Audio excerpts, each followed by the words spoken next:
ভাবতেও অবাক লাগে নতুন বাংলাদেশে ২৪ পরবর্তী বাংলাদেশে এই ধরনের চাঁদাবাজি দিনে দুপুরে ছিনতাই এটা কোনো রাজনৈতিক ছত্র ছায়া ছাড়া এটা কোনোভাবেই সম্ভব নয়।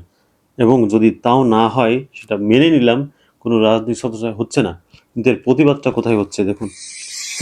এই ভিডিওটি দেখলে আপনার গা শিউরে উঠবে।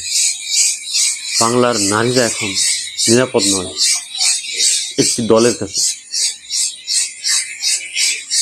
খেয়াল করে দেখুন ভিডিওটি। তারা মোটরসাইকেল থেকে এখন নামছে, একটা মহিলা পাশ দিয়ে হেঁটে যাচ্ছে, চিন্তাই করা হচ্ছে এখানে। দেখুন প্রথম থেকে দেখার চেষ্টা করি। এই যে একটা মহিলা হেঁটে যাচ্ছে, দুজন দুর্বৃত্ত দাঁড়িয়ে আছে, ছিনতাইকারী দাঁড়িয়ে আছে এবং তার কাছ থেকে সব কিছু নেওয়ার চেষ্টা। একজনের কাছে হয়তো দেশীয় অস্ত্র রয়েছে, সেই অস্ত্র মানে ভয় দেখিয়ে তার সব কিছু কেড়ে নেওয়া হচ্ছে। দেখুন অবস্থা, এটাই আমাদের বাংলাদেশ। এই যে অবস্থা দেখুন, সব নিয়ে গেল, সব নিয়ে বাইকে চলে যাচ্ছে।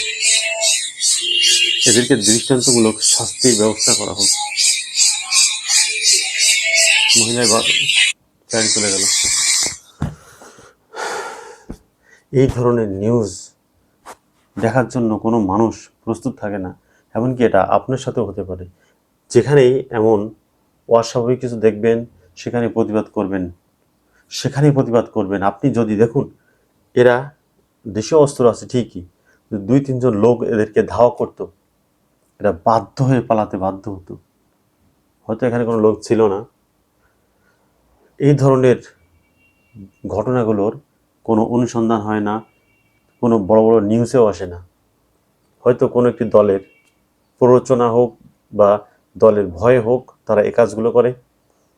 এই ধরনের বিষয়গুলো খতিয়ে দেখে তাদেরকে বিচারের আওতায় আনতে হবে। এমন কঠিন বিচার করতে হবে যেন দ্বিতীয়বার কেউ এ ধরনের ছিনতাইতে উৎসাহিত না হয়। তারা যেন কাজে ফেরে। মানুষের সর্বস্ব লুট করে নিয়ে সংসার চালাতে হবে কেন ভাই?